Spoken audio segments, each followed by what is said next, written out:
What's going on, dudes and dudettes? It's your boy Innocence, back at it again with another video. So here's the thing, it's not every day that someone upgrades their PC or chooses to build a new one. So whenever one of my friends approaches me, asking me to help pick out the parts for their new rig, which is not very often by the way, a little fire lights in my heart because I know this is the perfect opportunity to show someone the beauty of the DIY PC community, and the absolute upper echelon of gaming someone could obtain by becoming a PC gamer. Sorry, small flex. So yeah, just recently, one of my friends who we'll call Jay asked for my help in parting out his new PC because he finally wanted to experience life on high frame rate mode. But here's the kicker, Jay had no budget, meaning he said I could spend however much I want in any way I want, which spend I did. Because I mean, of course I'm gonna put RTX 3090 in the title and Ryzen 9 5950X. Jokes aside, Jay wanted the best PC money could buy because he's planning on keeping this PC for 5 to 6 years and he really wanted to try his hand at high refresh rate gaming. So of course, I decided to help and began picking out those parts. Here's what I picked and my reasoning for doing so. And I should probably preface this by saying that I know I probably could have made this build more expensive, but you know, when someone says that they have no budget, that doesn't really mean they have no budget. It just means that they're willing to spend a lot to get the best. Because you know, if he really was down to waste a laughable amount of money, I'm sure I probably could have made that work too. You know, G-Skill Trident Royal Elite Gold Editions, a specially customized water cooling loop with blocks from EK, 2 MSI RTX 3090 Ventuses, you get the point. But out of pure self-restraint, I didn't go entirely crazy. Mainly because I know he wouldn't need all that because sheesh, I don't need all that and all I do is run simulations on my computer all day and edit YouTube videos. So the daily Civilization game and occasional indie title definitely wouldn't require that level of hardware. Plus, I have no clue where he's getting all this money from and I'm starting to think that he might be part of some super intricate money laundering scheme, but you didn't hear from me. FBI, open up! It was a joke! But with all that stuff out of the way, let's get onto the parts list. Starting off with the two things I'm sure you guys are most interested in, the GPU and CPU. So for the GPU, we went with NVIDIA's RTX 3090 Founders Edition.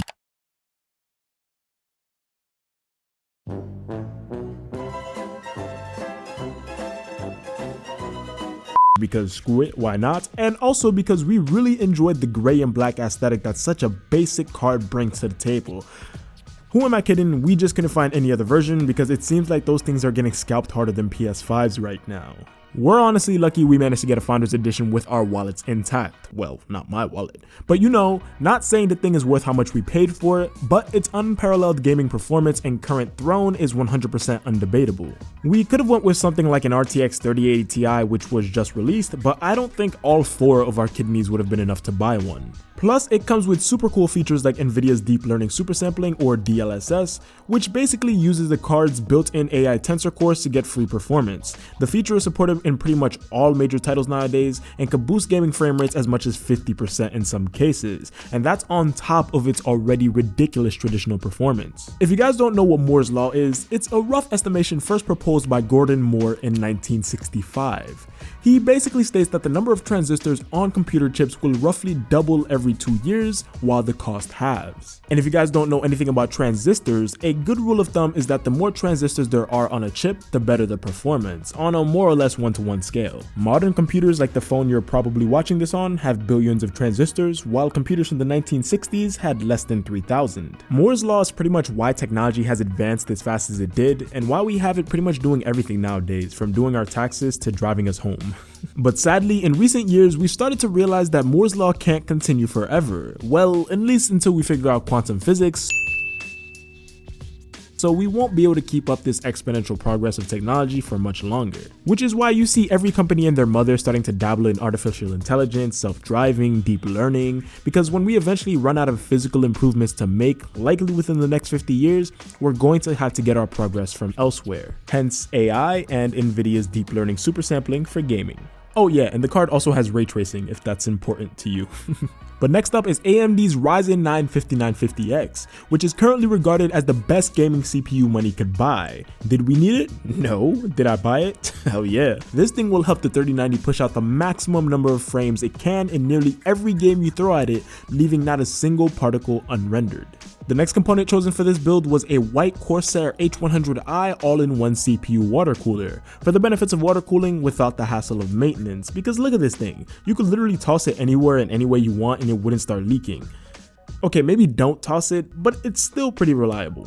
We could have chosen the bigger H150i, which is about 1.5 times as long and houses more water, but sadly it wouldn't have been easily configurable with the case we chose, so to avoid that headache we just went with something a bit smaller, but it should still get the job done pretty well.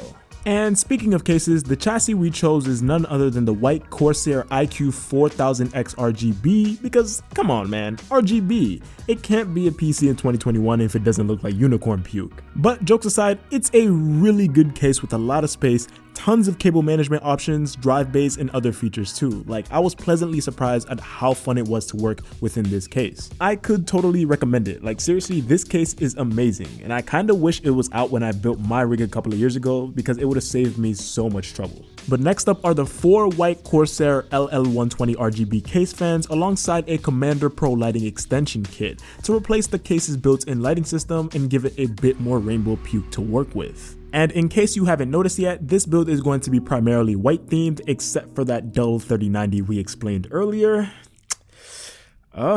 So we had to go ahead and replace the case's built-in black RGB fans for these more elegant white ones, which I think will give it a much nicer look. After that is a set of sleeved white and red cables from 𝗃𝐵𝐴 to give just a small accent of red to the build and to put emphasis on what was supposed to be a white graphics card.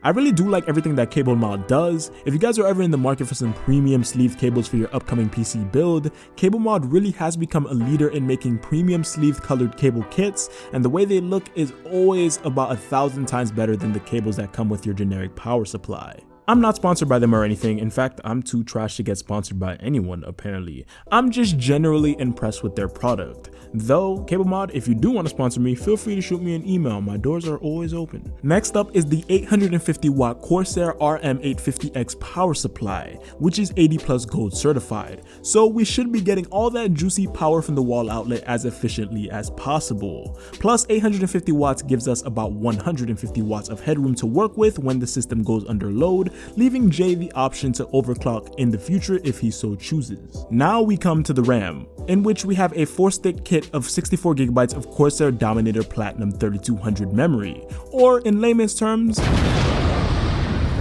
overkill. Who remembers when these things first came out like 3 years ago? The aesthetic definitely broke the PC community for a bit. I don't know, they just have a sleek but intense look to them at the same time. There's just an elegance about this kit that I don't think any other has managed to replicate to this day, which would probably explain why they're still as expensive as they are. The name Dominator Platinum also fits them quite well. Dominator Platinum, dubiously.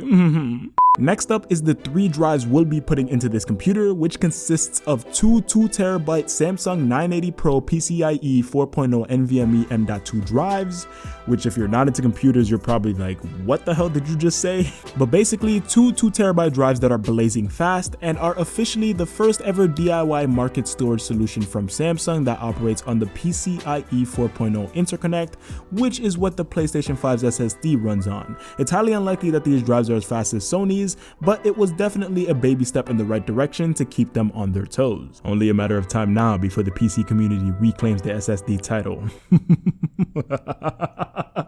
And we also have a 4TB mass storage solution where Jay can put all his games and files and whatever else he needs to in the Samsung 870 EVO, which isn't as blazing fast as the 980 Pros, but still pretty damn fast. All in all, we'll be working with 8TB of total storage in this computer. And finally, we come to the motherboard, which is the Asus Prime X570 Pro. It comes with all the bells and whistles any PC builder could hope for, including multiple M.2 drive bays as well as a heatsink for one of them, tons of addressable fan headers for that lighting system of ours, PCI 4.0 connectivity, a pre-mounted I/O shield, and all the cooling mechanisms you need so your PC doesn't go boom boom. And if you didn't understand what any of that means, it's just a good motherboard.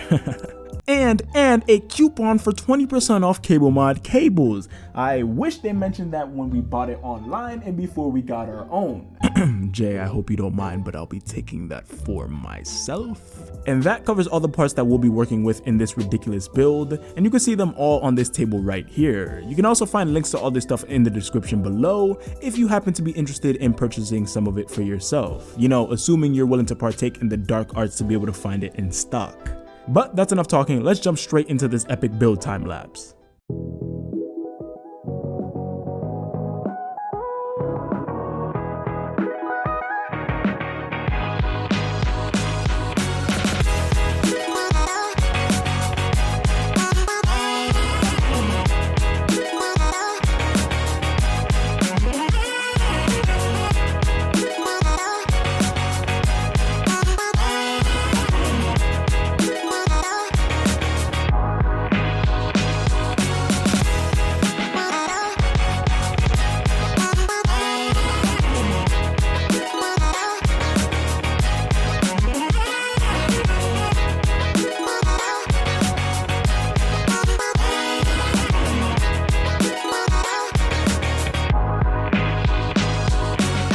And just like that, there she is, dudes and dudettes, in all of her ridiculous and unnecessary glory. I don't want to drag out this video for too long, so I'll give you a couple more shots of the build, as well as some quick benchmarks and some insight as to why I even made this thing. So Jay came up to me a couple of months ago wanting to upgrade his current build, which is still running a GTX 1080 Founders Edition, which launched back in 2016. And unlike a 5-year-old console, a 5-year-old PC is just not fun at all to game on, since developers aren't really working around the clock to optimize for your specific hardware.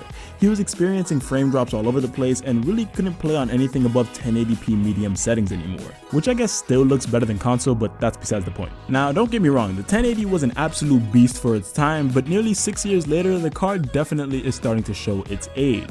In fact, if you plan on getting into PC gaming, I personally recommend upgrading at least a part of your system, if not all of it, every 4 to 5 years at most. I personally do 4 to 4.5, because sadly PCs don't age as well as consoles do. You know, you still have the 2013 PS4 running games that look like this, whereas most budgeted builds from the same time period aren't even being used anymore because they run like hot garbage. So hitting that 5-year mark, it was definitely time for Jay to upgrade. And you might be wondering why we decided to go so over the top and get ridiculous parts that we obviously didn't need, and quite frankly I'm wondering that too, because as it stands his PC is now way better than mine, and he doesn't even edit anything like I do or have to run engineering simulations and code for college. He simply got it because why the hell not? Not gonna lie, I'm a little jelly. At this point my 3-year-old PC has started slowing down on me a bit, especially when doing heavy effects while editing, and the render times are approaching hours now. And if I could count the number of times I've run out of RAM while trying to do something in either Adobe Premiere Pro or After Effects and crashed it, I'd probably be at 1,000,000. Because apparently, and this is news to me, at least 128 gigabytes of RAM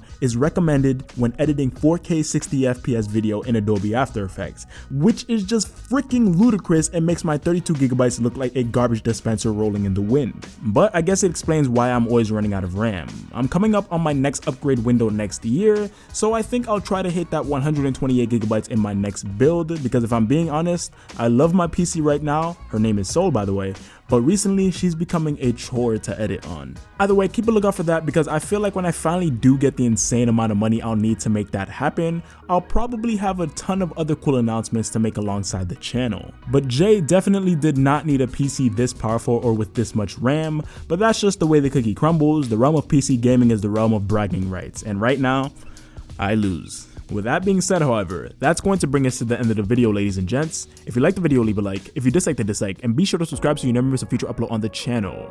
Oh, and hit that bell notification button if you're so inclined.